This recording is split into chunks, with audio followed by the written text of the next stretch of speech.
There we go. Good evening, everyone, and welcome to our regular Monday stream at a slightly different time. Um, we are now live. Hopefully, I'm crossing our fingers because we had some horrendous technical problems last time. Last time we had PhilosophiCat on, and I believe that everything is functioning as intended. Well, she's not just disappeared the moment we've started the stream. Yes. No. No, I'm here. And no, I know. Whoa! This Hooray! worked. We should use this opportunity, I guess, to not do it ad hoc and actually introduce our guest. Yes. So for the second time on our channel, without any technical difficulty, we do have PhilosophiCat. For those who don't know, do you want to quickly introduce yourself? Well, I am PhilosophiCat. I have a YouTube channel. I usually talk about Julius Evola, but also some related topics. And I am newly back on Twitter. Yay. So you can find me there. Yes. And I'm looking forward to discussing Eros and the Mysteries of Love, which is one of my favorite books by the Baron. Yeah, I mean, some people may have picked up on it from sort of comments I've made elsewhere, but we've basically been planning this stream for like probably 6 months at this point. Yeah. I think between I ended up going off to the States. I know you were busy moving at one point from one slightly third world country to another. Then we had the Shieldings event at Witan. Then we were doing our Nomos thing in October. And then you had a bit of a time over Christmas and whatnot. So it's only just really come round to now that we'll actually be able to do this. But I think it's maybe been a bit of a blessing. Because now that I read the book originally really 9-10 months ago now, it's given me a chance to sort of reread it time and again through different sections and also read some other material in Mercia Allayed and Gunon's Reign of Quantity that lets you sort of see the similar sort of ideas that Evola is getting at in reference to sex and Eros. But we'll not spoil things before we get right in. Oh no. Before we go any further, I'll just do the normal kind of YouTube things. We are still monetized through some quirk of fate, God knows how. So if you want to ask any questions, you can send a super chat or a super stick or any of the silly things that YouTube lets you do, or you can just go via our Streamlabs. We'll make sure to check in. We do answer a lot of questions. Streamlabs is the best way to donate because it takes the lowest cut. All our links are down below. We have the anti-politics thing, which is our Substack still going on, and we'll be updating that once a week, if not twice a week, basically from now on. So we'll have a lot more written content out, and I've put it in the chat, but also all of PhilosophiCat's. I always say your name wrong. PhilosophiCat's links and stuff. Your bio.link is down there, so you can find her basically everywhere that she is. I've got a YouTube channel up currently, so that's where you can find her. I think that's all the normal. Oh, apart from the whole if you do want to keep seeing these do interact kind of thing, but yes, that's just do summon the algorithm gods in the comments by performing the rituals. Yeah, summon the algorithm gods, summon the like gods, all of that. You have to perform the ritual, or else we'll disappear into some kind of internet abyss. I'm sorry, but that's the metaphysics of YouTube. Them's the rules. Right. Anyway, I'm gonna get us kicked off. I've got a little bit of a sort of preamble here to get us started, just so we can, try and put Evola in a context that is maybe useful to people nowadays. Because I think a lot of people who are from the more typically traditionalist sort of arguments or a Christian standpoint when it comes to sexual dynamics would be adverse to some of the conclusions they would maybe read out of Evola on first glance. And because they don't understand his sort of wider worldview, which we're not trying to get fully into, and of course, if people do want to get more of an in-depth view, your channel's of course the best place to go for this. But, we live in a time in a world that is sort of devoid of meaning completely. And that means that sex has become, as Evola would frame it, as a sort of profane act. We all know that sex has lost its place in the world and is a constant topic of conversation, ever more so since the so-called sexual revolution. Can Evola help us to find a way through the murky waters of modern sexual dynamics, or at the very least, a way to see something better in it? One of Evola's major contentions with a typical traditional view of celibacy until marriage or sex for procreation is that it's a profane and materialist outlook that hides the true purpose of man's eros and its use in sex. This is, of course, in no way to suggest that Evola condones vain promiscuity. Instead, he sees sex as altogether pertaining to a different purpose, one that is higher, transcendent, and in his view, transphysiological. The state is achieved in these conditions, normally associated with stress, overload of pleasure, stimulation, or even believed to be sickness, where actually these are moments when the individual is actually having an experience of losing the sense of self, consciousness, as Evola would frame it. It is that modern profane man has lost his ability to read and harness Eros that he can no longer exercise this ability, nor does he understand what he's dealing with. Because we live in the profane world, there is no ritual, there is no practice, there is no initiation into these things.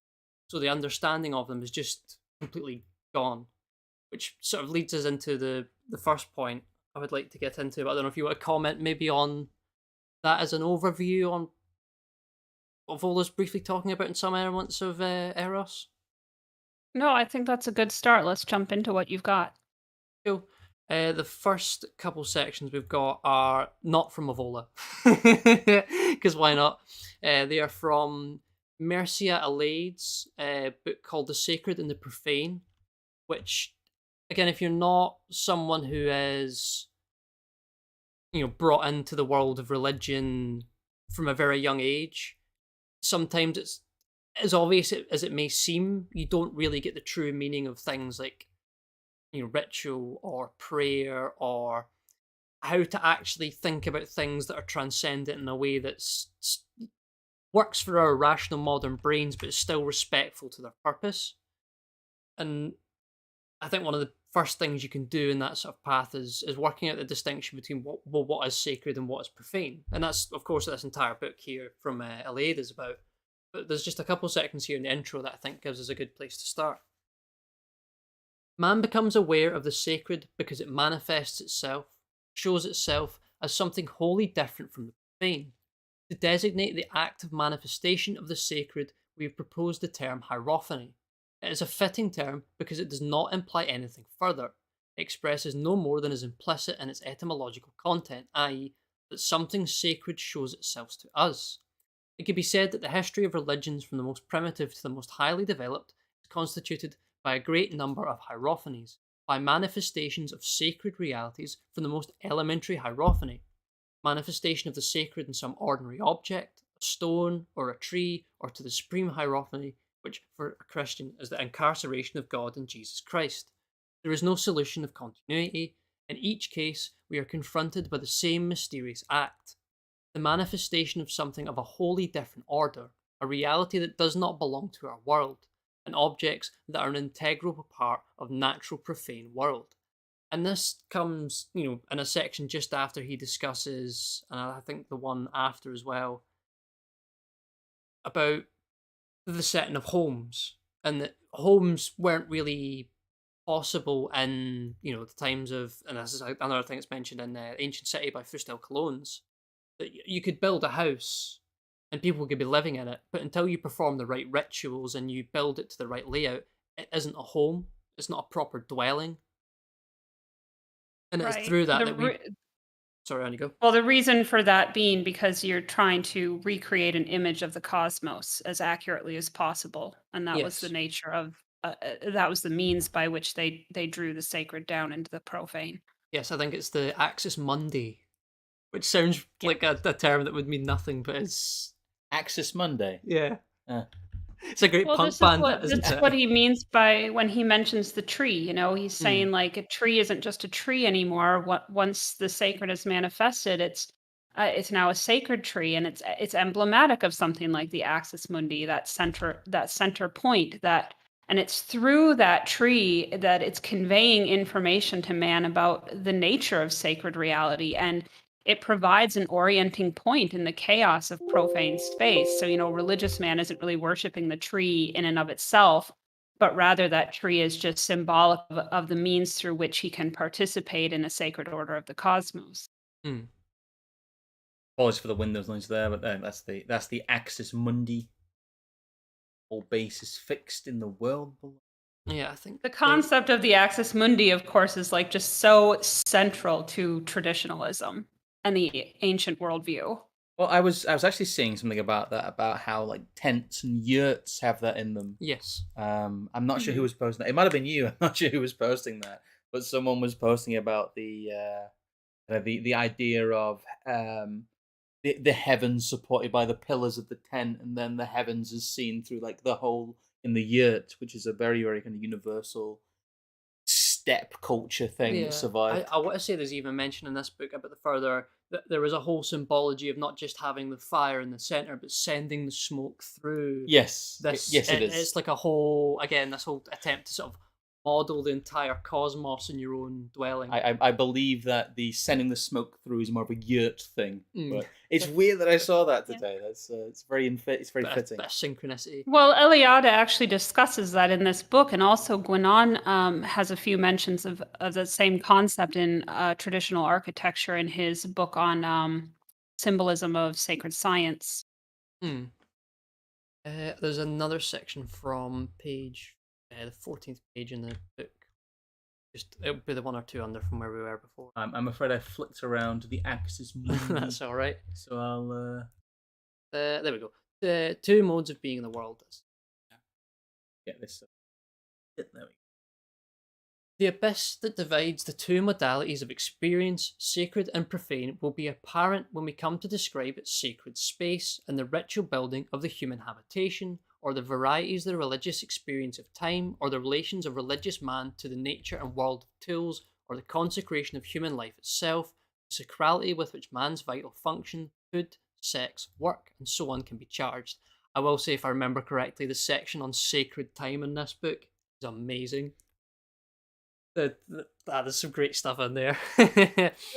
It is, and I really recommend that anybody who is maybe struggling to read Evola or Guinan and having difficulty coming to terms with the way that the ancient mind thinks about time and space, I really recommend that they read this book of Eliade's Sacred and Profane, because I think he explains it in a much more accessible way than either Guinan or Evola does.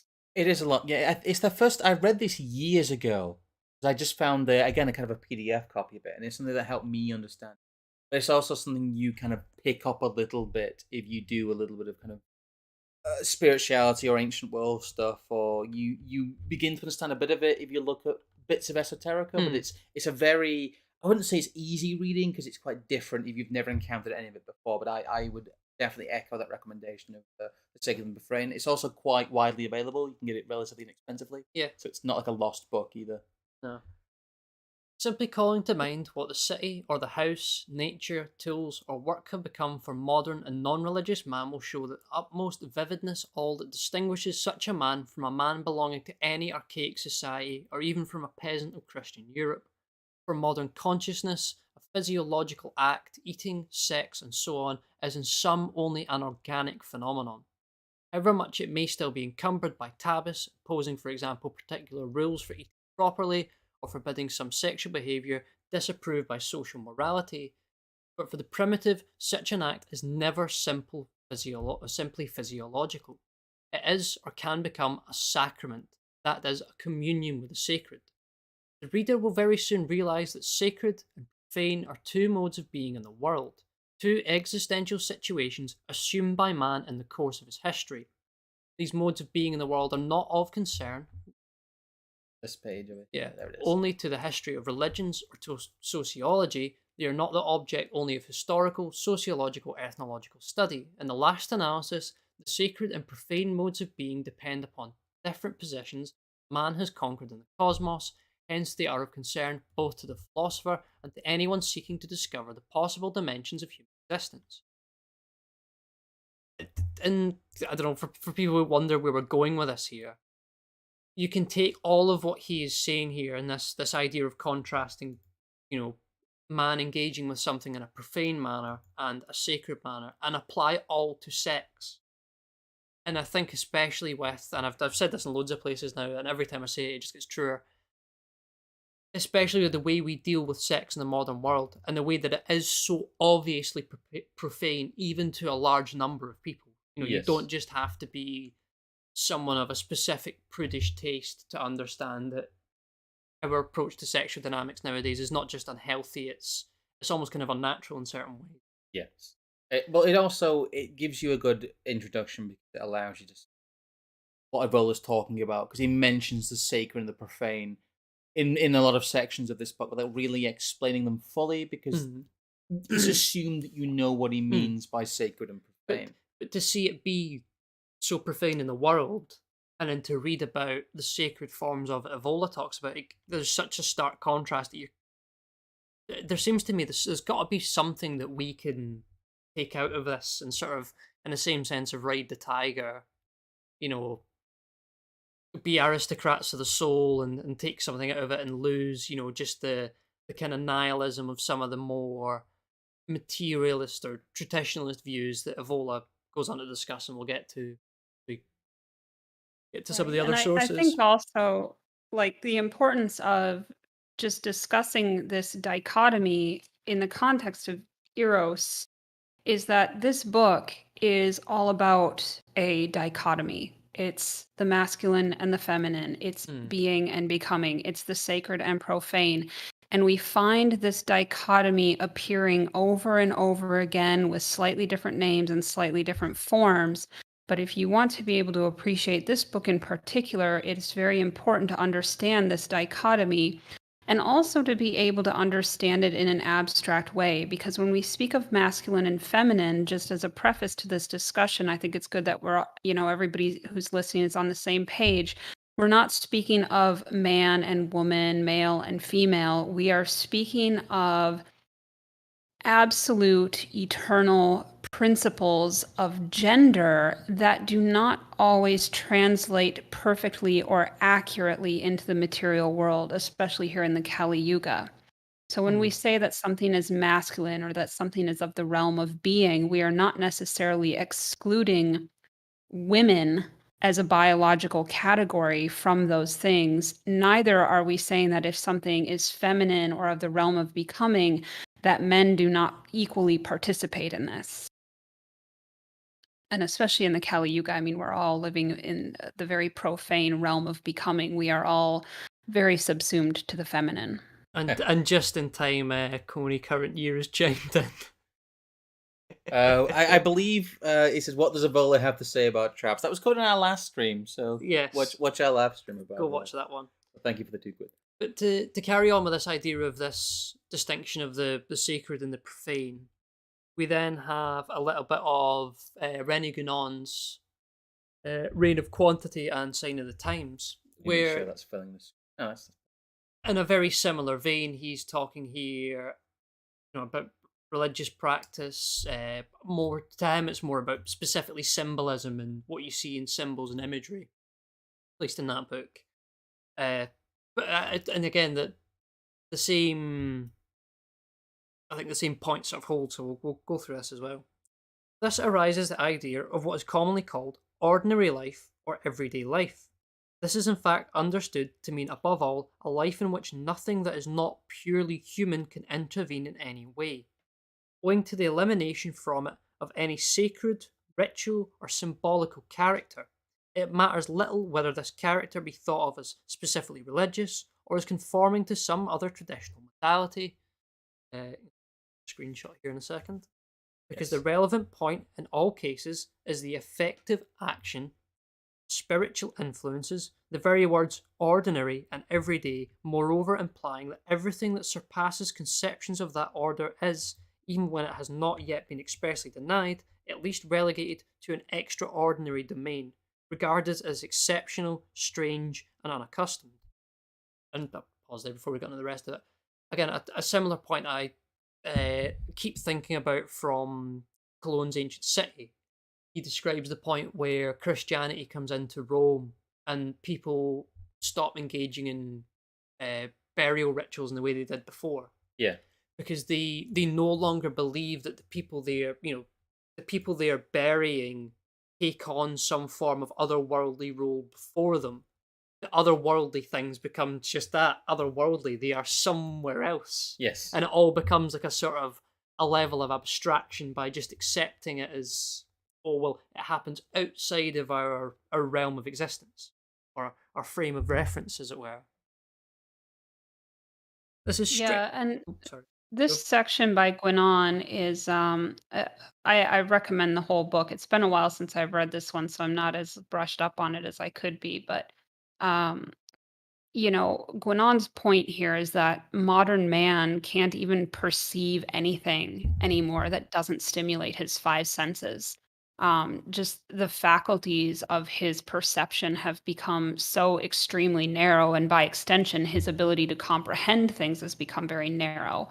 And so this has the effect of just reinforcing this profane view of life because first of all, this profane view of life is born out of a defect in spiritual perception in the first place, but then it kind of creates this like feedback loop, this self-justifying limitation where empirical knowledge is considered the only and ultimate form of knowledge simply because people can no longer even comprehend any other valid ways of knowing. It would be like if we lived in a world where most people are blind from birth, but, suppose a few people claim to be able to see and they described what it was like, oh, you can get accurate information about the world from a distance. I can look at my cat across the room and I know that he's soft without having to touch him. But I can also see color, and color is meaningless to a blind person because, of course, I have no reference point for what that means. It's because it's not something their other senses can ever detect. What is color to a blind person? It's nothing. So all the blind people, will just think you're crazy or a liar if you claim to be able to perceive something that they can't. And so this is what it's like to talk about the spiritual to the profane man. And traditional civilizations didn't even have this point of view. They looked at everything in the light of the sacred, and to deny the sacred and only to look at things in a profane way would be to completely deny the human potential to ever be anything more than human. This profane point of view just kind of gradually chips away at the sacred by relegating some things to just be solely the purview of, what Guinon's calling like everyday or ordinary life. Mm. When in fact that ordinary life is really just the illusion of Maya. But unfortunately, once that's set in motion, the number of things that are seen only in a profane light increases until there's nothing left of the sacred point of view and everything gets reduced to mere materialism. Mm. Well, I was going to say, I've lost my train of thought there. Yes, no, it always reminds me of the section in Eros, and I'm afraid I don't have a screenshot of it for us to go through here because I didn't want to have too much. But he discusses, ancient or more tribal societies where they didn't have an understanding or a knowledge of the connection between actually engaging in sex and procreation. It wasn't even that they, you know, considered having sex for some other purpose. They were totally unaware of the fact that procreating itself, could come from sex. They thought it was some other ritual that they were doing at the time that was responsible for that. And as you say, it goes to show, how perceptive they were to other things in their environment, which we may or may not have any knowledge of, that led them to believe that it was, a ritual they were maybe doing with hunting and something else with a fire over here. And that's what allows the women in the village to have children, not the fact that they actually have sex. Yeah, they completely they delineate the two, and I actually find that's like weirdly cute almost. It's relatively it's innocent, but you're right. They thought of it more as like a ceremony than they thought of They it were as like, summoning the Starks. yeah, they weren't actually What thinking tribe was about. this? I don't know if he gives you a specific reference anywhere in the book for who these people are, but he just seems to sort of suggest that Okay. this is a certain group Yeah, of people. primitive did this. peoples basically. Even if it's like complete Okay. nonsense, the idea of it as a thought experiment I do find quite interesting. Yeah. But we'll carry on with the source I've got here. This is strictly speaking a reversal of the normal order as represented by integrally traditional civilizations, in which the profane point of view does not exist in any way, and the reversal can only logically end in an ignorance or a complete denial of the superhuman. Moreover, some people go so far as to make a similar use with the same meaning of the expression real life, and this usage has a profoundly and singularly ironical character. The truth is that the thing so named is on the contrary nothing but the worst of illusions. This does not mean that everything it contains is actually devoid of all reality, although such reality as it has, which is broadly speaking that of the sensible order, is all at the lowest level of all. There being below it only such things as are definitely beneath the level of all manifested existence. God, he loves a big sentence that's going on. Yeah, he does. He does love a big long sentence. It is, however, the way in which things are conceived that is so wholly false, because it separates them from every superior principle, and so denies them precisely that which makes all their reality. That is why, in all strictness, no such thing as a profane domain really exists, but only a profane point of view which becomes more and more invasive until in the end it comprehends human existence in its entirety. It's a bit of a mare. I will say that Reign of Quantity is a bit of a harder sit, Yes. despite having shit. Who was the even reveal? Who we basically had a lecture from someone who was a good non-expert, but even then, it can be a little bit difficult to get a handle on what he's saying. You have to read each page a few times, I found. I think it also requires a quite sizable knowledge of esotericism, hermeticism, all sorts of things. Yeah. The first several chapters of this book are definitely a bit of a slog and are going really kind of densely into the philosophical principles, which are unfortunately necessary to understand if you really want to appreciate what he's trying to get at with the rest of the book. So if you can get through those first few chapters, it's well worth the effort. But I think most people kind of give up after the first or second chapter, and I can totally see why, because it's not like a really enjoyable read. Bircha Eliade is definitely a bit more enjoyable to read in that regard. Oh, pardon me while I clear my throat. I suppose we'll get cracked into the actual Evola now that we've had hopefully enough context of this sacred and profane distinction. Yeah, we'll get into some actual slightly fried because of the warping from this being a picture of a book. Yeah. Also, absolutely no plans to have this line up with obviously the stream you did the other week with A on solar versus lunar, and then also I see his current conversation with people about monogamy and polygamy. So the fact that there's a little bit in here about that is of absolutely no coincidence. We seem to have caught the zeitgeist a little bit. No, we did plan this stream long before academic agents, and it just kind of worked out that his got scheduled a couple weeks in advance of this one. But I don't think it's any problem if there is some overlap, because these are definitely topics that can be expounded on into infinity and not be boring. And there's always more room for different perspectives on this discussion. And I don't actually think there will be that much overlap. Oh, excuse me. Sorry. Right. So Apologies, we we muted the missed- stream audio there anyway, so we're not coughing to the stream. Mistimed that there a second. Yes, well timed. But shall I already up? There we go. Well, no, I was going to say as well though that for me it's the if we need knowledge to work out where we are and how to at least combat any possible suffering one might endure in the late stages of the Kali Yuga. So Well, it's just like what Eliade said in the passages we were just reading. Like in that same book, he talks about how you need an orienting point in the profane world. So this early discussion is our orienting point, and that is what we shall continuously revolve back to.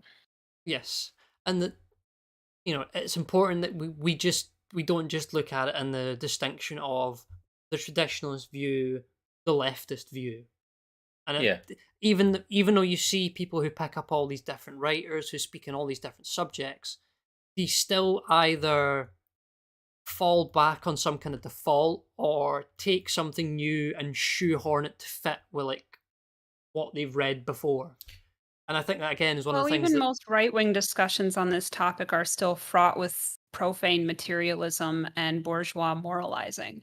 And that is definitely not the perspective that Evola is coming at it from. So, trigger warning for everybody. You may hear ideas that are offensive or challenging to you in this stream. It is very funny. But that's why we're here.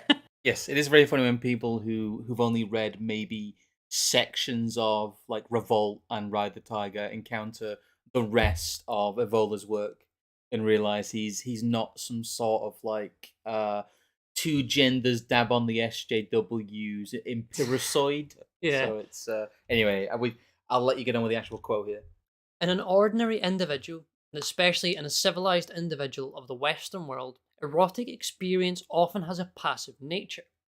It is if the corresponding processes begin and proceed on their own without the action of man's will. He cannot even focus these processes accurately on any of the three levels.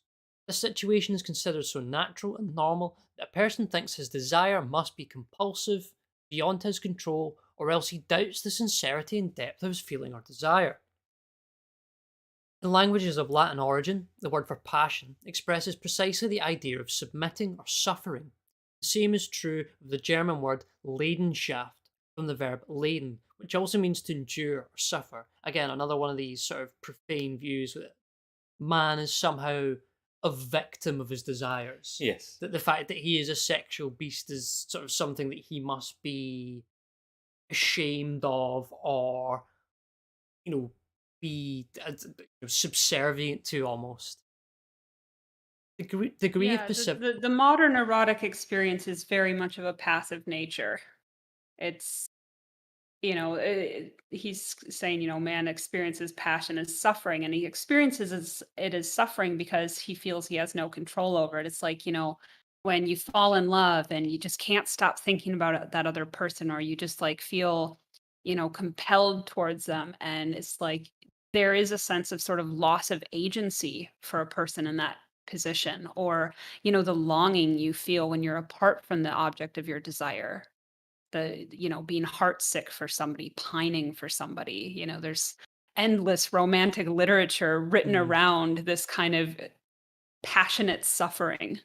No, you took the words right in my mouth there. I was about to say that it's, again, one of these points where Evola just decides to completely disconnect himself from what you would think would be the norm of all these, people looking over texts from the Western canon that are who knows how many centuries or whatever old, about whatever heroic individual, finding that his one true weakness is his desire for some woman. Yeah. And he's like, well, that's a load of nonsense. You should be the champion of your own desires and bend them to your will, as it were. Anyway, we should carry on. Well, and isn't that the condition of all of these young men that we see, whining about they don't have a girlfriend, and it's all they can think about?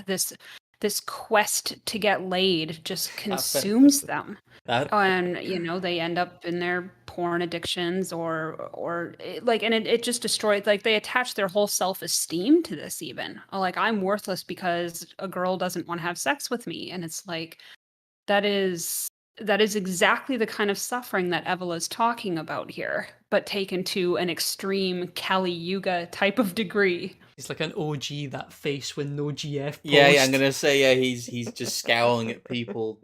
DFW when no GF. Evola scowls. The degree of passivity depends on the individuals and their inner differentiation. Furthermore, one must take into account differential psychology based on varying social institutions. For instance, the institution of polygamy naturally fosters a male type in which the ego, quick switch here, has a greater degree of freedom as regards Eros, with greater malleability and hence less stability. In this male type, the erotic experience per se has more importance than the relationship with a specific woman as a person. An Arab proverb says, "One fruit, then another fruit." I don't know if that's eating or throwing them from rooftops. But, was that Nina Pavarotti that said that? It seems to be saying on his timeline today. Anyway, one flat white, then another flat white. Polygamy does not always correspond to the outer and inorganic situation proper to the libertine.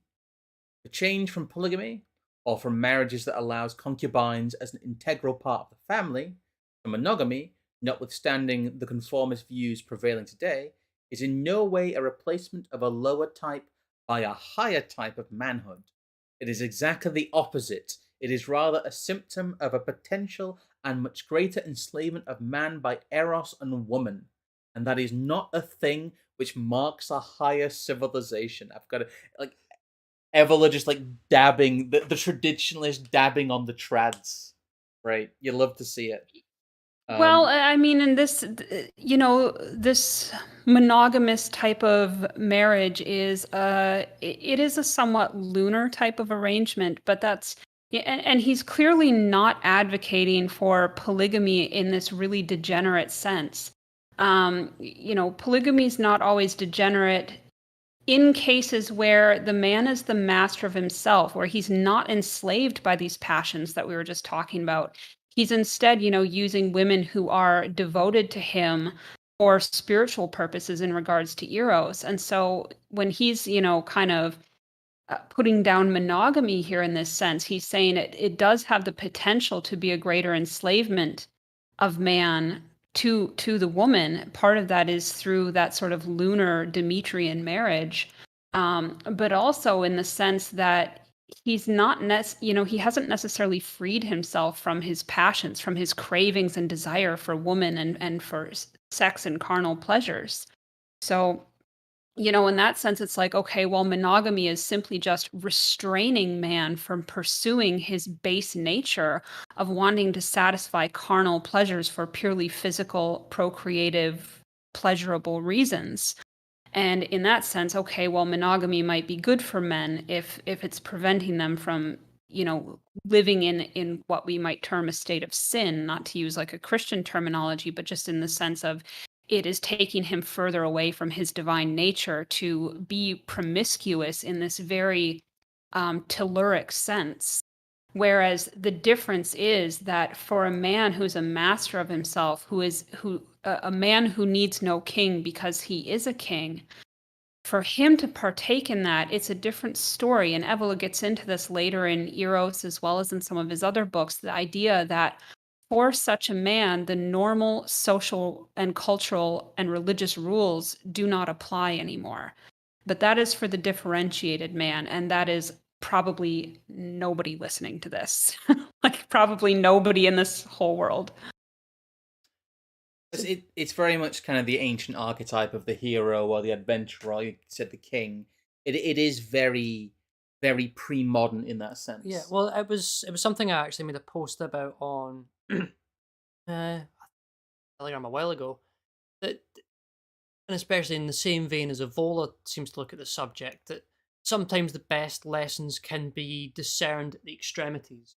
Yes. So the extremity of maybe what you could refer to as the solar orientated society is like the heroic conqueror who takes his conquering beyond just the battlefield and essentially conquers women as like a race to some extent. And that we have not just the fall to monogamy, but almost in the same sense that Guénon discusses, where you need to fall to materialism to then fall to a lower level of spirituality. You've got to like a sort of sub level where it's now polygamy that seems to be female led, and it isn't even excused by being orientated towards heroism or progeny. It's instead about purely vain pleasures. Belong. Yeah, well, there's a big difference between having, a harem of women who are practicing, a spiritual devotion to their Lord and King, and what they're engaging in sexually is, some kind of initiatory type of transcendent sexual relation aimed at producing a heroic quality in the man. Instead, what you have in the modern day, most sexual relations of any kind, not just polygamous ones, but even monogamous ones, are often tools of enslavement for the man. It arouses his lust, it strengthens his lust, and it binds him. It's a chain. Well, I think that's almost perfectly exemplified by the example he gives at the bottom. In the ancient world, or among primitive peoples, we encounter the elements of a technique disposed to act on various existential conditional qualities of Eros. For the present, we shall give only one example: the fact that among such peoples, wedding ceremonies are identified with love spells that arouse the force of attraction between the two sexes as an irresistible power. How is that for an inversion in the modern day where people marry because they are in love? No, back in the day, you married so that you could be in love because Yes. that to some extent you either weren't ready or capable to express it in the way they saw it without going through this marriage ritual with some other person first. Yeah, well, I mean, interestingly, like this magnetism of sexual attraction of eros, which Evola refers to as this metaphysical fluid that flows between two people, that level of sexual attraction is really essential to accessing the transcendent power that flows through the sexual act. So, I mean, for that reason, I don't think arranged marriages are a particularly good idea, just because eros is unlikely to flow naturally between two people who weren't organically drawn to each other. Um, in I want to say it's somewhere in a footnote to Revolt, but don't quote me on this. But I do recall Evelyn mentioning at some point that in ancient Rome, it was the feeling of agape between a married couple or platonic love was considered to be so important and foundational in a marriage that if that didn't exist, the marriage would be considered null and void. So on the one hand, we have here, this is of course ancient Rome. He considers a high civilization, and here in Eros, he's speaking about primitive peoples exclusively, which, from his other writings, we know that when he says primitive peoples, we're talking about the, biological genetic residues of a much older cycle, not a people who are at an early stage of their development, but who are in the latest stages of their own Kali Yuga. And so rather than you know, relying on this natural fluid of Eros, we have instead, the use of love spells to try to artificially arouse this. I don't know how well that would actually work, to be honest. Scott then, or Yes, I suppose let's move on to suppose the contrasting view, which I'm not sure if this is quite the one here, but there's other bits here where he's talking about mainly Schopenhauer's theory, but is also connecting it to Darwinism and a couple other escape my mind at the moment. There's several sections where he's like Schopenhauer says X, and it's like he's just BTFOing him by quoting him. It is strange that one of the few attempts to delineate the metaphysics of sexual love undertaken in modern times was based on the error that we have just exposed. This is connecting on to the discussion of monogamy being confused for a higher yeah, value, and that within that specifically the purpose of procreation is the end goal, and that people confuse sex for, as far as Evola is concerned, the wrong purpose. They're seeing it for its end goal, not for the act itself and the experiences gained during that act. To maintain the concept that the essential purpose of love is procreation, the formation of the next generation, Schopenhauer had to introduce a mythical genus of the species, which apparently arouses the attraction between the sexes and is determining factor in sexual choice. It is unknown to the persons involved, whom indeed it deceives and uses as mere tools. The birth of a given baby, said Schopenhauer, is the true objective of all the romance of love, even though the protagonists are not aware of that object. The way in which the objective is reached is purely secondary. I mean, it is no wonder that some of the people that talk big about Schopenhauer on the internet are some of the worst autists ever. it is the autistic view of procreation. It's also a very. It reminds me of there was a whole thing of an atheist in a preamble to his book, and it was just.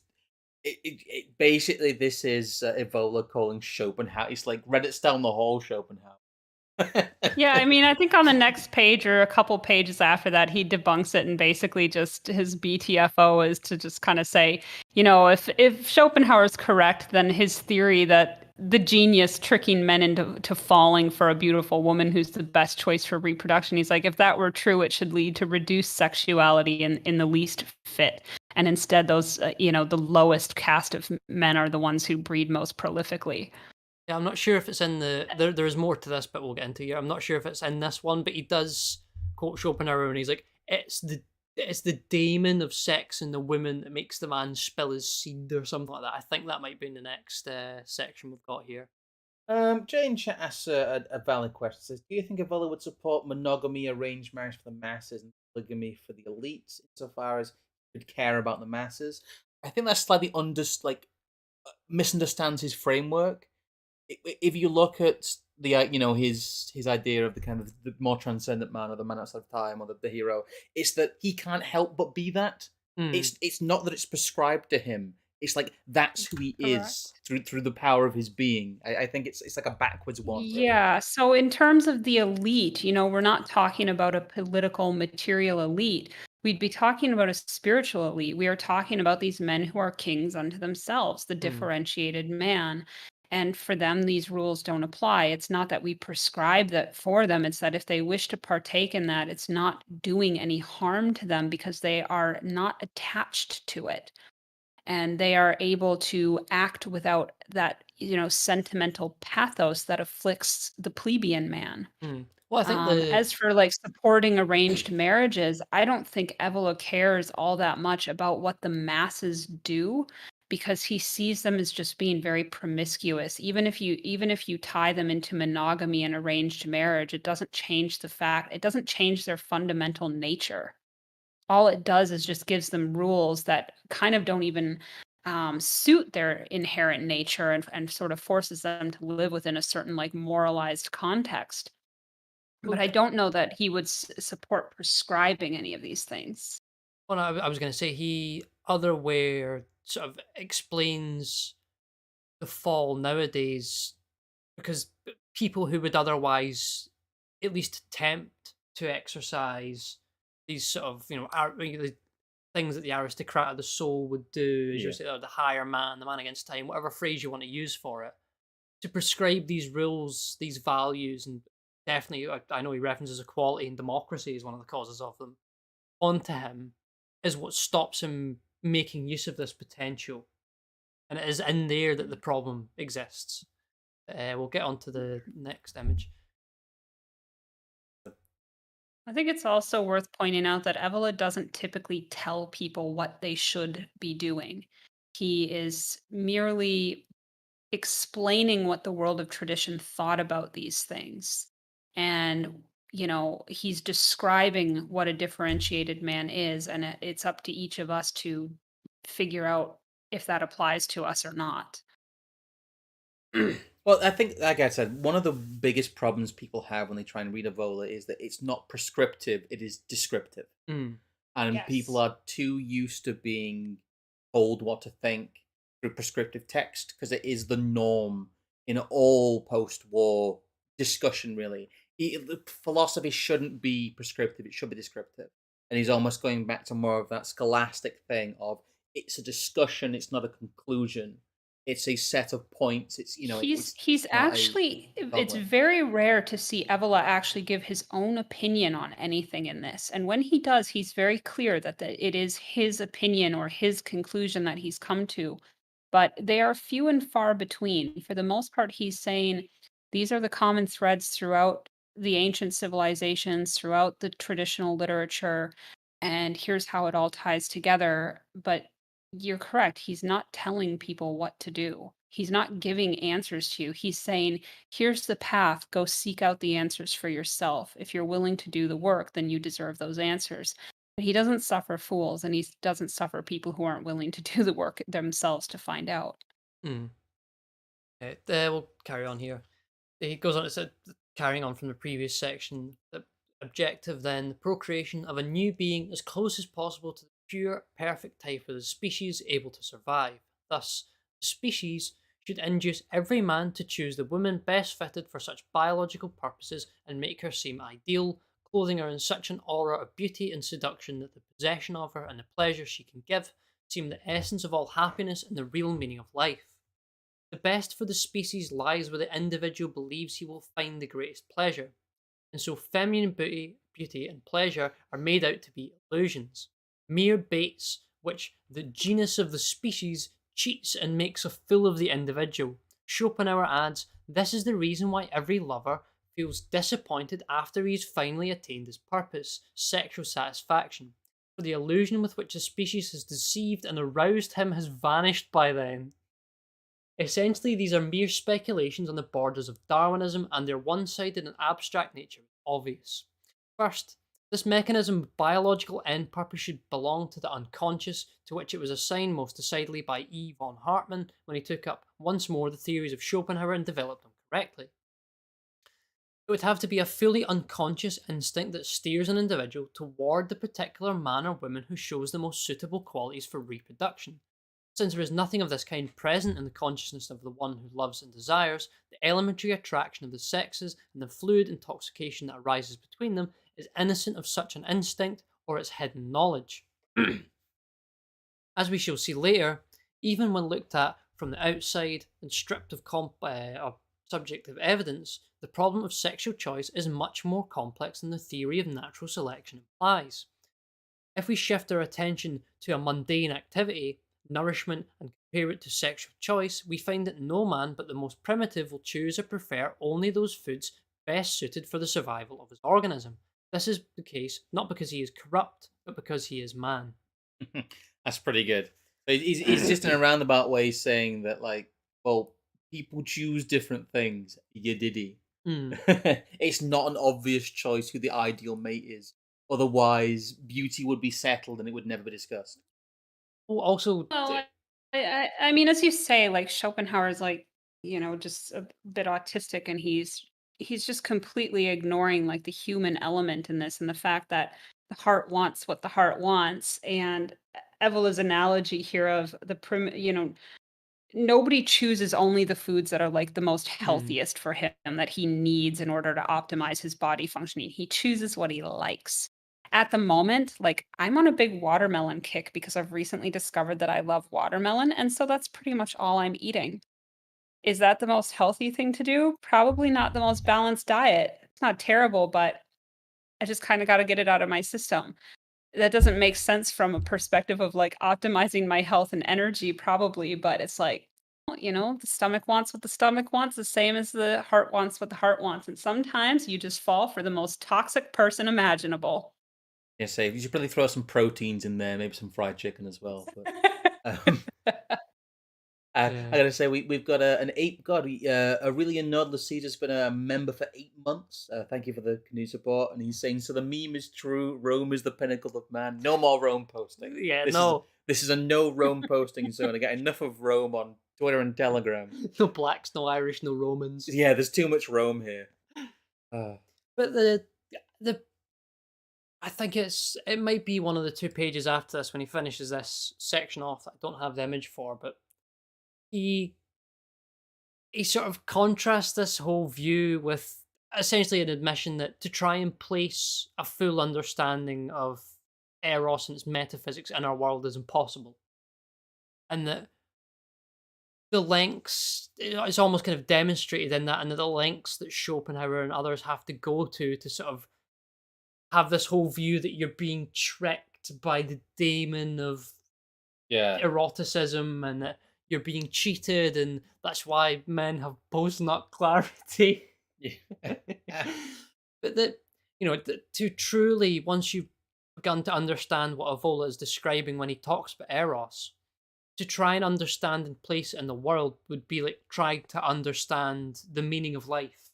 It is a question that is so beyond us that we just cannot do it justice. At the very best, we can sort of skim the edges with what Evola is allowing us to see here. Yeah, and where he quotes Schopenhauer saying that, this is the reason why every lover feels disappointed after he has finally attained his purpose, sexual satisfaction, for the illusion with which the species has deceived and aroused him has vanished by then. It's like, well, that's not really, according to Evola anyway. I mean, maybe people disagree, but Evola's view is that the reason you feel disappointed afterwards is because that was sort of like your one momentary glimpse of transcendence and a state of unity. That's what the sexual union is about. But it's very fleeting, and then it's gone after the physical orgasm has passed. And then you're just kind of like, oh, back to real life now. Snap back to real quote unquote, back to our illusory samsaric version of life. There's another bit here as well. This is from a lot later in the book, and I couldn't quite find the one I was looking for, but I got this the other day anyway. Do you have And the again, page number? this is from, I think it's 192 or something like that. This Okay. is part of the section. He's talking about the place of women and romance and like chivalric tradition, which in and of itself was interesting. But just this notion here, he's talking about picture maybe a little exaggerated, yet the overall difference between actual sex relations in the Middle Ages, the part that women played in certain knightly customs, is indisputable. Therefore, it is likely that the knights had as their focus not real women, but rather a woman of the mind, linked to a practice of evocations, a lady who basically had an autonomous reality independent of the physical individual who could act perhaps as an aid and in a certain way embody her. The lady was actually imaginary, and it was on a subtle plane that the knight brought his love, desire, and exaltation into action. This is how we must understand everything that we have studied so far. In fact, the woman to whom a knight dedicated his life and for whom he performed dangerous undertakings was often chosen in such a way that the possibility of actually possessing her was excluded from the very beginning. And this is connected to, I believe, what he has is the idea of the Sophia, which is the woman who is attractive because she is unattainable. And that seems to me that so much of what defines a lot of the sexual dynamic for men nowadays is that a sort of fallen, corrupted version of that. It's it is Milady. Yeah, not as well. It's not simping after like e-girls that are Milady. all like filtered pictures that aren't real. It was the fascination maybe 10, 15 years ago that men would have had for certainly celebrity crushes, or it's a constant revival. This idea of going out and undertaking tasks in life to search after women who just cannot be reached for whatever reason. Like is it 2040? What's the sequel? With the robot girl. Blade Runner. Yeah. Is it 2043? 2049. 2049. Oh, that's it. I need to. It's the image of him. There it is. There it is. That's what we need. That's what we need here right now. There. That's the just. Some really clever person should make us an Evola version of that. Ryan Reynolds 2049 Blade Runner meme. I'd have found meme, Lou. But no, it is the kind of the idealized woman. The is kind of the issue that Yeah, I it's Dante's Beatrice essentially. It's the object of that sort of courtly love was not a real woman. It was just an idea that could be aided with the use of an actual woman, but it's more like the abstract concept of absolute woman, and that unattainable quality is essential to it. It's uh, in episode 3 of my Revolt series, which is the one on regality. Evola talks about how anyone who was to be a sacred king first had to seduce or conquer a supernatural woman. This unattainable supernatural woman is, she's often presented as a goddess of war or victory, like the Venus Victrix. Sorry, we're not supposed to talk about Roman stuff anymore. I forgot. But she inspires victory in battle. She arouses the warrior spirit in men. She is the Grail, and she's linked to these forces of the underworld. This Durga quality that the warrior can channel into victory against an enemy if he's willing to offer himself as a victim to those forces. And this is kind of linked to the idea of virginity, where this divine female was often presented as a virgin, regardless of the fact that she may have had numerous sexual exploits. Because virginity in that context has nothing to do with chastity or physical virginity in any way. That just is something that was attached onto it later. But it's an essential aspect of that Durga element of woman. And what the virginity actually symbolizes is that she's unattainable, she's incorruptible, she's one who shuns the bonds of married life. And this emphasis on virginity is the raw capacity to receive or be impregnated by the masculine principle without being possessed by it. God, And there someone's is, sorry, I don't want to sorry, go ahead. interrupt you, but someone's made a fantastic point. Gosling's character in Drive doesn't consummate, possibly explain some of that film's power. Yeah, That makes so much more sense. He really is doing he's it for the literally Sophia needed. in that one. There is a lot of that in modern cinema. Hmm. You get glimpses of it sometimes, but it was fleetingly rare for a while. I was. No, because we can come back to the source we're reading there because there's a bit more that connects into the next one. Which one? It's just from where we were in here. Yeah, because I know as well that I don't know if it's mentioned specifically in Gunon. It's someone's book about the Grail myth, but there is the whole thing of the fact that the women already possess the Grail Yeah. as Women are the Grail. Yeah. It's said that on the Grail, the hero will find the name of his beloved inscribed. And that is the only woman he's allowed to have. Well then, where do we go? She could Which, belong. contrast that, of course, to the way that, modern men think about women and the way women present themselves to men. The images of woman that the modern man gazes upon do not inspire him to victory. They rather just pull him into the undertow of the samsaric current of material reality. They enslave him to his senses. He never lifts his gaze towards anything higher because woman's not an object of inspiration for him anymore. She's just something to be degraded in service of his own carnal pleasures, which then causes him to hate himself and then project that hatred onto the feminine because he's angry at himself for having ceded so much of his own power and agency to it. um the temptation of woman is not in the traditional sense is not meant to just be a seduction of the flesh, which is to pull man into the world of becoming, but is rather to represent a sort of like Luciferian left hand path and this seeking of a power that could allow man to challenge the gods. One more donation there. Thank you, William Caesar. Just it's very she's real to me. But right about. Shall we continue with the quote? Yeah, we'll continue with this one and then we'll go on to one last. Yes. Minutes or so. We'll have a bit of discussion then as well. Yeah. She could belong to another man, and therefore hope of marriage was impossible. She might be renowned for cold unapproachability, though her cruelty was accepted and even exalted. Go, girl bosses. She could even be the image of a woman who indeed existed but had never been seen. Nonetheless, such a woman fed men's desires and drove them to service, leading even to death. While in any other respect, such men as warriors, feudatories, and knights obeyed no other law but their will, were not used to subjection or renunciation, and were averse to any sentimentality.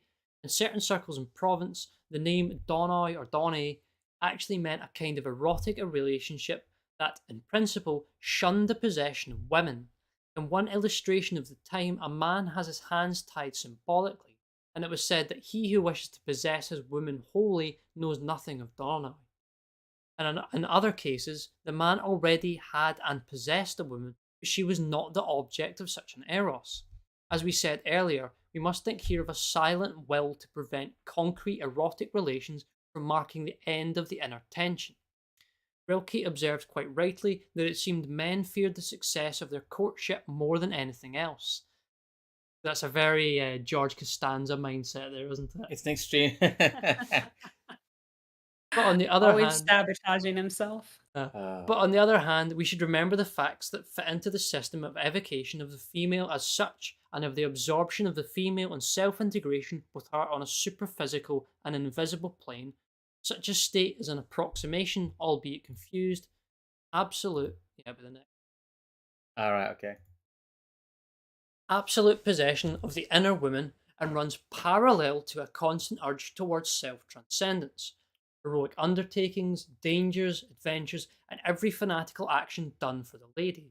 For example, it is meaningful that the Crusades were often included among such deeds.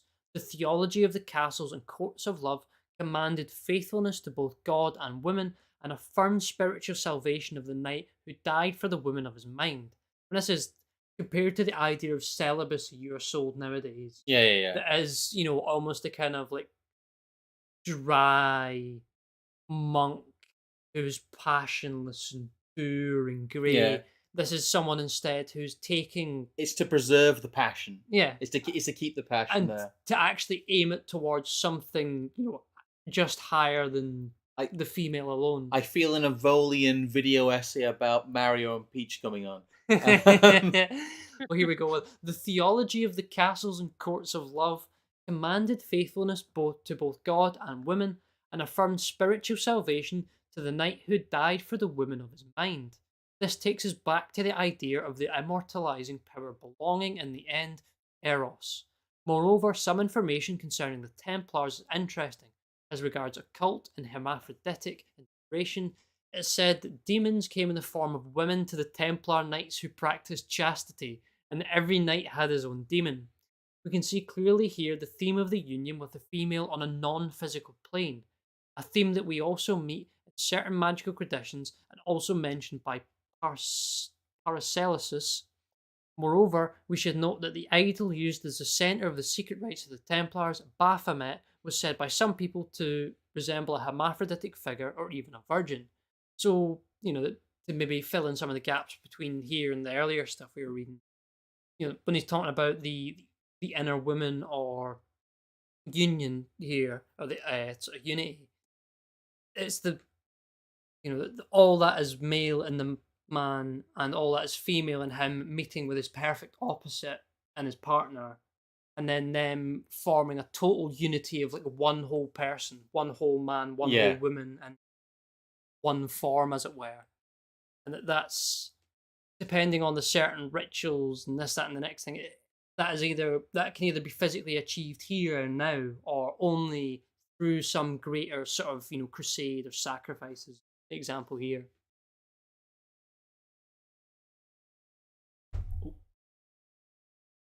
We got one more after this. Yeah, it's just there's a last one we can do. Oh no, I was just pausing, wondering what if you had any thoughts on that. Yeah, we say it wrong. I always want to say PhilosophiCat, but that's somebody else. PhilosophiCat. Yes, Just cat is PhilosophiCat. Yeah. I can never. It's one of those things. I have a lot of thoughts. I'm just kind of trying to organize them in my head because the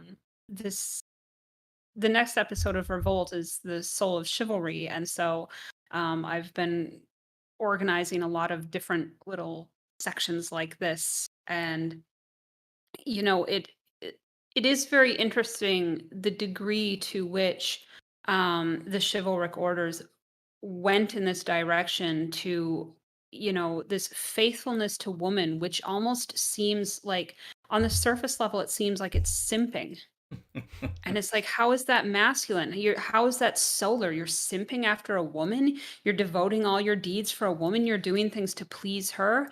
And it's like, it's very important to understand that the woman in question was simply emblematic of the man's own inner woman, of the divine absolute woman. And it is that which he is trying to attain because that represents his soul and his salvation. In the Grail cycle, Parsifal, when he finally succeeded in his quest, said that he basically disavowed God and said, "Don't put your faith in God. Put your faith only in the woman." And that's really interesting. Simping.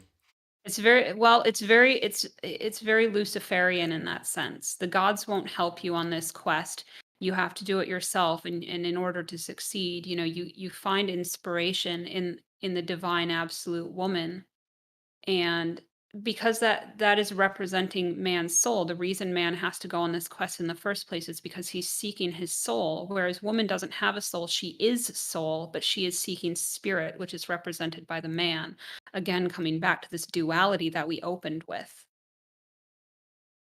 I think we'll get to the last one because there's a lot of stuff to talk about on this one. We'll skip there's a Guinan one. It's about the same thing, but I think we're probably better just going to this one because this is anyone that was there for the Witan will recognise a section of this because I thought it was quite useful. As regards procreation, Aristotle wrote, "The male represents the specific form. The female represents the matter, being passive insofar as she is female, whereas the male is active. This polarity recurs in the concepts of ancient Greek philosophy, having its origin in the mysteries and being applied to various forms nowadays are no longer understood in their original living meaning. The male is form, the female is matter. Form here means the power that determines and arouses the principle of motion, development, coming. Matter means the material and instrumental cause of all development, the pure indeterminate capability, the substance or power that, being devoid of form and in itself, take up any form, and which in itself is nothing but become everything when it has been awakened and fecundated. Now, to me, the dynamic he's talking about here, the form in contrast to matter, and obviously he talks about it more specifically in the strictly masculine feminine context. But to me, that dynamic is prevalent across the entire world, and I think almost everything in some way could be probably dissolved into either one of these categories. And the ones I used them in were when describing the interplay between elites and the masses, as you know, as we all know, one certain mid-century Austrian painter once suggested that the masses are inherently feminine. They are the potential and formless matter which require elites to give them, a form that they can then follow through on and become something else, and that they are always in. They are the actively passive as opposed to the passively active, I think is the correct way to frame it. Yeah, they are. Say that again once more for the people in the back. That is the actively passive element as opposed to the passively active element. Yeah. It's a decent distinction. I liked you were obviously trying to trip over your words there. That was funny. But no, I understand that. Yes. Yeah, I mean, just for the benefit of everyone to make sure the principle is understood in regards to this passage, the masculine principle is determining the shape that feminine matter takes. And this is a principle that applies at all levels of reality. So you see it over and over again in many different contexts. So think of like the passive receptive feminine as being like the lump of clay, and the active masculine is the sculptor that sees its potential and then actualizes it by molding it into a given shape.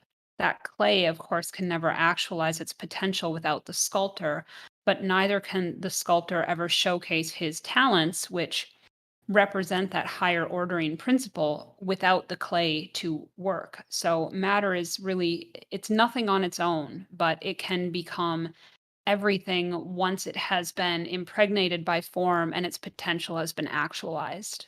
Mm. Well, it's specifically as well that almost the necessity for form to be bestowed upon you in some kind of way, I think, is the cause for a sort of feminine trope for attention seeking. I mean, I somewhat recognize in myself that, see, the things I did on social media several years prior were to some extent an attempt to have attention bestowed upon me that would give me something to follow or do or a bit of purpose in that sense. But then, in the same turn of fixing my social circle and other things that have happened around that, I now have attention that gives me a much more wholesome and workable sort of form to go off of, and that I no longer have necessarily the need to go out and seek it in that kind of sense. And it's Right. It's the difference between the person who panders to their audience on social media versus the person who stays true to their own principles and just creates what they feel like creating regardless of the reception to it. No, I mean But the slightly more, and I think this is again this is one of the elements that people maybe could come in touch with more easily. I mean, the sort of the term that's normally bandied about is that, like, women don't exist if men aren't in the room, Yeah.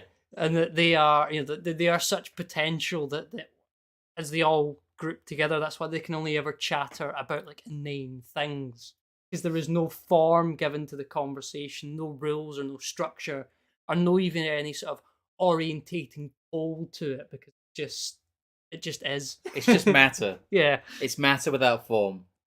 Um, I, being a like massive kind of classical history, I kind of understand the whole matter and form distinction slightly innately, because they talk about it incessantly. They never shut up about matter and form and actors and reactions. It's something very very keen in the mind of the Greek world. But I do like his explanation here that the masculine is the form and the feminine in some way is the matter. Hmm. It's a good way of describing it in that, I don't know. It also makes the matter sound a lot more lunar as well, to put it in those terms. Well, it makes you realize as well that this dyad, or the dyad that dissolves into unity, is fundamental to all sort of human knowledge in a certain sense, because this is the same distinction, I believe, that breaks down when you've got sort of the Plato Aristotle view. Is all knowledge existing out there in a form that you're just waiting to acquire, or does it come to you Yeah. at, sort of in the moment as you learn it, or is the knowledge already there and you just need to tap into it? It's such a sort of vital distinction. Let's to not get all into the Greeks' philosophy. whole debate about the nature of knowledge. No, I know, but it's very interesting to see that debate informs, or is also in some senses informed by this kind of polarity. Yeah. No, right about that. Any more we need to read here, you think? No, I think we've covered about enough, probably, to not blow people's heads completely off. Yeah, we've been through quite a lot of the source material. Let's. I don't know. I know a lot of people in the chat have said that Eros is a book, when they've tried to read it, that they've struggled with. That they've had a bit of a hard time with it. I know you've read it twice now, so kind of not a review really, but I guess some people are probably looking for a bit of an overview. I guess from your point of view, like maybe a slight reader's guide. I don't know. I've read it in sections. Yeah. I've obviously read the bits for the stream, but I've read Eros, but I've read it in bits kind of throughout the months and kind of over a couple of years, because I've been dipping in and out of Evola and looking for certain keywords and concepts, and that's kind of how I read books. I will say I will read current year saying Evola must have had amazing post-nut clarity, but I think it probably exists in it's like it exists in a permanent state of it. Yes. That's kind of how I read his writings. But like, you two have much more knowledge of the text than I do, so what's kind of like your overall? I know you can't really sum it up, but if you were to kind of give people an idea of what is Evola's idea, or what is he putting forward as his metaphysics of sex, and there's a lot of different conflicting examples. But what would you? I know it's a hard one for Evola because he put so many concepts forward. But like, for the people wanting it, what is your kind of overview and kind of slight review of the book? I guess. Are you asking me? I'm asking both of you. Just, I know a lot of people might be slightly confused that they haven't read it. I'll let Kat go first here as the No, resident Evola scholar. It's just if you were to try and give people a concept of what the book is, kind of just. All right. This is a book about the potentials of sex and eros, that metaphysical fluid, to provide a pathway to transcendence. It is not a guidebook, but it's an overview of a lot of the concepts. So I think where people might be running into some trouble is that the first couple of chapters, like Reign of Quantity, are a little bit of a slog, because he's laying out the basic premises before we can get started. And he's also spending a lot of time being, the typical debunker, taking down the likes of Schopenhauer and others and saying, well, here are some of the theories that have been put forth, and here's why they suck. And then once you get past that, then he finally gets into the rest of the book, which is much more interesting. He starts discussing like the transcendent potential of sexual relations, and how does that all work, what is the connection between sexual pleasure and suffering. He touches on all kinds of different components, like modesty and nakedness, and what that symbolically represents. Probably my favorite chapter would be chapter 4 on gods and goddesses, men and women. I think that's when it probably starts to get, um, the book really starts to pick up then. And so that's about like what, halfway through it, because I think there's only six, 7 chapters Yeah, I anyway. think that's one of the Um, denser chapters. yeah, this is the middle of the book at this point, and he really starts getting into the different symbolisms, manifestations of the masculine and feminine, the different archetypes.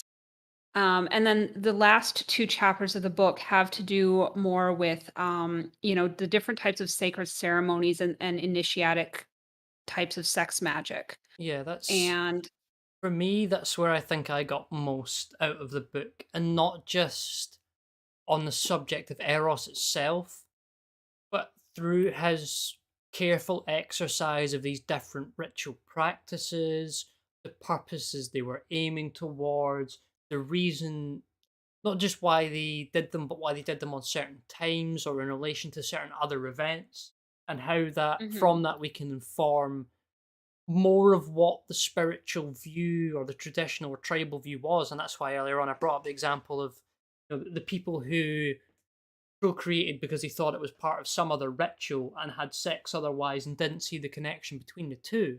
I think if you can get yourself to the point of at least seeing how that would be your rationale, in a certain sort of kind of yeah, hippie sense, you open your mind up to the possibility that what he's describing is not like funny voodoo rituals that people in ancient societies did because they were weird.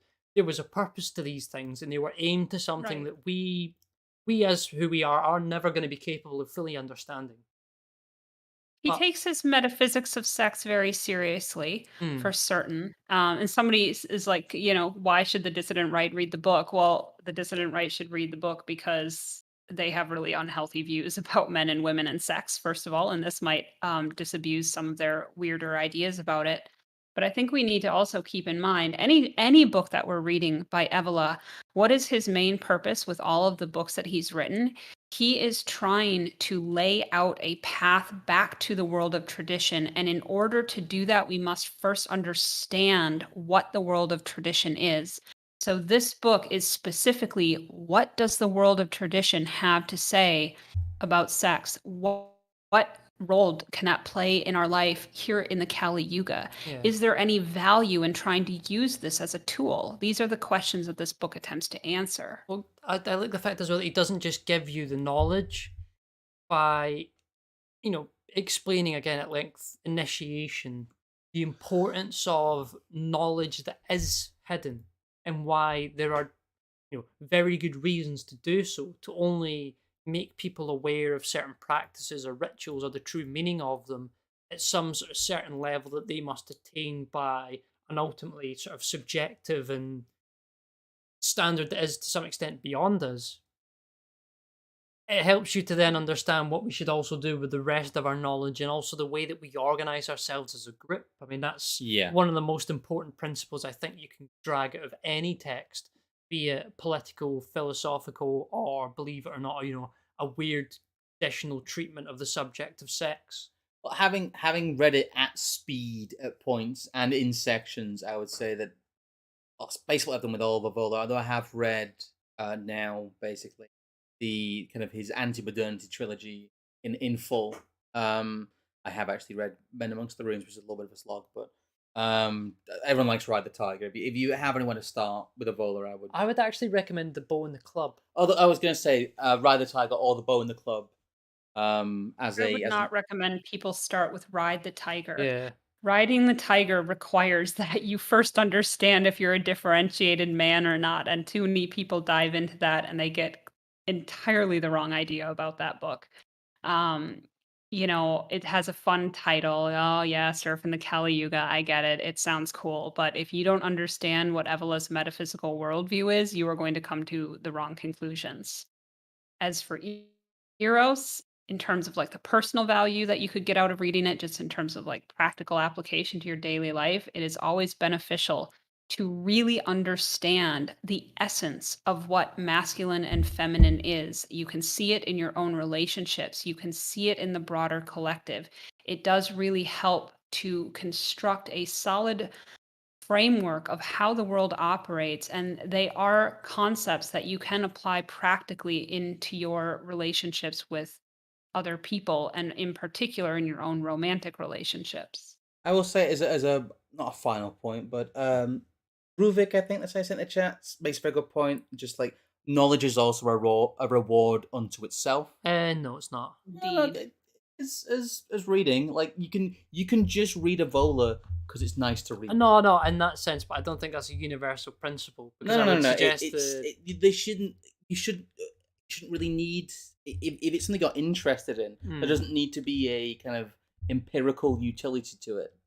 No, no, of course not. I don't think that's a universal principle. I would agree with someone who becomes more critical of the Enlightenment every No, no, day. I know that, but it's just the idea of that, like you can just read it for pleasure. No, of course. You can. It is a good, interesting read. A lot of people struggle. I just like the way Evola like I phrases just like things. the book. Yeah, it's. I know. You said that people come to the wrong conclusion to ride the tiger, but I know people who've started there and they've not understood it, but they've gone back to try and do the reading to understand it, and they've just enjoyed the experience of reading it. There's a lot of people who kind of there isn't really a good place to dive into Evola because it's such a different world.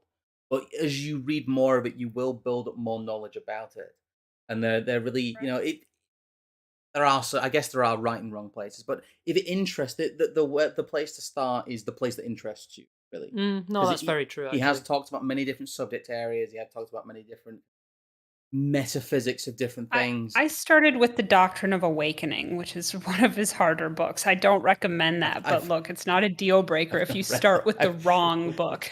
I have not read. I see, have not even that's read sections of that. no, that is the one. It's like I've like dabbed, my toe in every single Yeah, yeah. part of the right wing waters. The point where it segments into the weird Hindu Vedic stuff. Not touched that I, yet. I I would mostly say though that you should read Evola and his non-political works like Eros because it is not. Sorry, he's non-political. Yeah, it's not empirical. Hmm, It's something that drags you very out much of the so. empirical framework and drags you more transcendent. And as I exist in the mire that is Twitter and Telegram, sometimes it's extremely base still people's discussion, and I think that he talks about elevated things in an elevated way, Hmm. which is extremely important for such fallen times. Someone's like, return to Dharma, Evelyn. No, I don't like curry. But uh, no, it's something we've discussed before. Engaging one enough of this material to the point where you start to rip yourself out of the empiricist and sort of materialist and the two cornerstones really of liberalism at that point, as we see it in the modern view, is in and of itself a sort of transcendent experience, I think. To yes. start naturally kind of thinking more along the lines of how Evola describes the world than other thinkers. But I suppose before we go off on a million different tangents, I suppose we should probably come towards the end. Oh yeah, I would say. Is there anything that you want to shill or say before we kind of come to a bit of a conclusion here? A cat.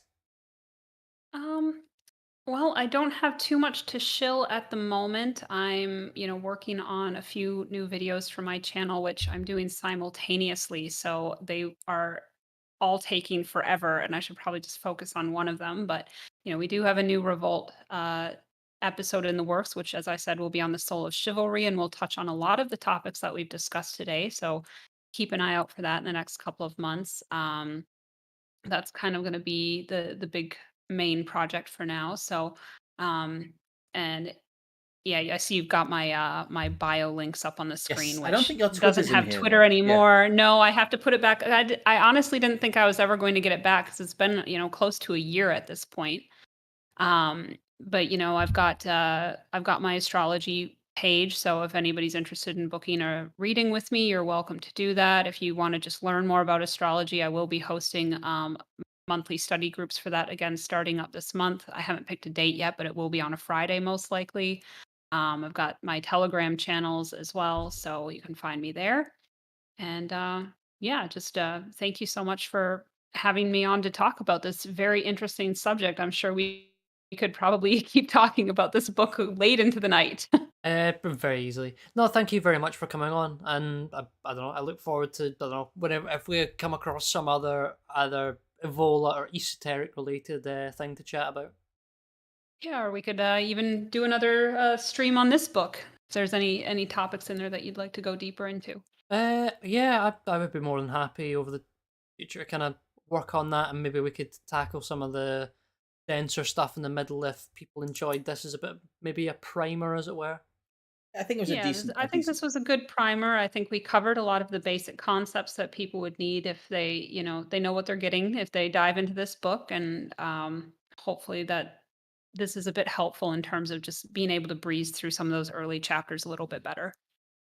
All right, guys. I will say thank you for tuning in. Then I know it's been a little bit different than the big kind of like very, very building blocks kick we've been on with like policy stuff recently, but I know people enjoy kind of a variety of content. Yeah, don't worry, we'll be back kicking you in the side of your head with Yeah, something yeah, on yeah, yeah, yeah. Wednesday. No, yeah, we are we streaming Wednesday? Yeah.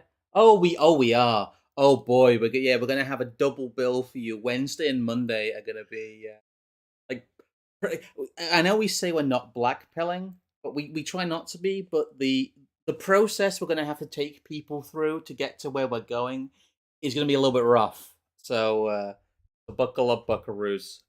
Anyway, you guys have a good evening. There we go.